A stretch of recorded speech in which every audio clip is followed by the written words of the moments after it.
দুই নম্বর উপদেশ রাসূলুল্লাহ সাল্লাল্লাহু আলাইহি ওয়াসাল্লাম, ওয়ারদা বিমা কাসামাল্লাহু লাকা তাকুন আগনান নাস।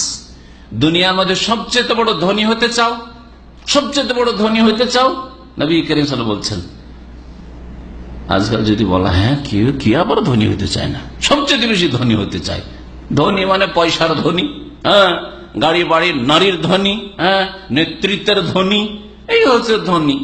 নবী করিম সাল্লাল্লাহু আলাইহি ওয়াসাল্লাম ওয়ারদা বিমা কাসামাল্লাহু লাক, আল্লাহ তোমার ভাগ্যে যা জুটিয়েছেন, তোমার জন্য আল্লাহ ভাগ বন্টন করে তোমার নসিবে ভাগ্যে যা দিয়েছেন তাতে তুমি সন্তুষ্ট হয়ে যাও, রাজি হয়ে যাও। আল্লাহ যে অবস্থায় রেখেছেন, আলহামদুলিল্লাহ আমি সুখে আছি। আল্লাহ যেই পয়সাটা দিয়েছেন তাতে আমি সন্তুষ্ট। যেই রকমই আমার সুস্থতা থাক তাতে আমি সন্তুষ্ট। যেই রকমই আমার সমাজে মান পজিশন থাক তাতে আমি সন্তুষ্ট। যেই রকমই আমার আর্থিক অবস্থা থাক, পারিবারিক অবস্থা থাক, যে কোনো দিক থেকে হোক না কেন, নিঃসন্তান, যে কোনো অবস্থায় হোক না কেন, আলহামদুলিল্লাহ আমি আমার ভাগ্যে আল্লাহ যা উঠেছে তাতে আমি সন্তুষ্ট, রাজি। ওয়ারদা বিমা কাসামাল্লাহু লাকা, আল্লাহ তোমার ভাগ্যে যা রেখেছেন, জুটিয়েছেন, তাতে তুমি যদি রাজি হয়ে যাও, তখন আগনান নাস, তাহলে সারা বিশ্বের মানুষের মধ্যে সবচেয়ে বেশি অভাব মুক্ত হয়ে যাবে, সবচেয়ে বেশি অভাব মুক্ত। আমার অপরের টাকা পয়সা গাড়ি বাড়ি দেখে লাভটা কি, অন্যদিকে দেখে লাভ কি? আল্লাহ যা আমাকে দিয়েছেন তাতে আলহামদুলিল্লাহ আমি খুশি আছি।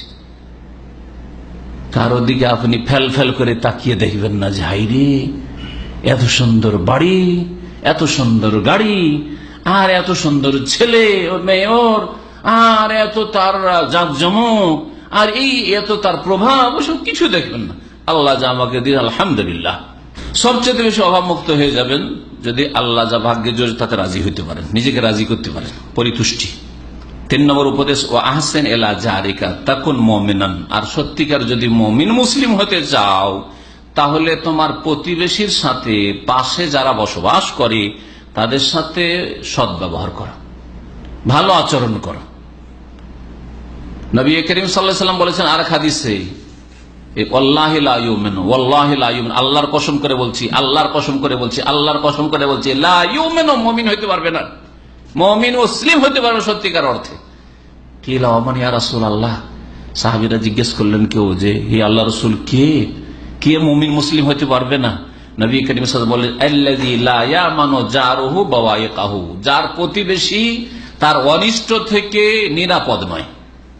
আপনার ক্ষয়ক্ষতির সবসময় টেনশন আপনার প্রতিবেশীর, আপনার রুমমেট সবসময় টেনশনে থাকে যে আল্লাহ রে এই রুমে কেমন করে যে বাস করব, আর কোনো কিছু যদি কেনাকাটা করে রাখি তাও যে ঠিক থাকবে কি থাকবে না, রান্না করে রাখলেও ঠিক থাকবে না, টাকা পয়সা নিয়ে এসে বেতন নিয়ে এসে কেমনে যে রাখবো এর রুমে, আর এর সাথে কিভাবে চলবো, দিন কাটলো তো রাতটা যে কেমন করে কাটাবো, রাত কাটলো তো দিনটা কেমন করে কাটাবো।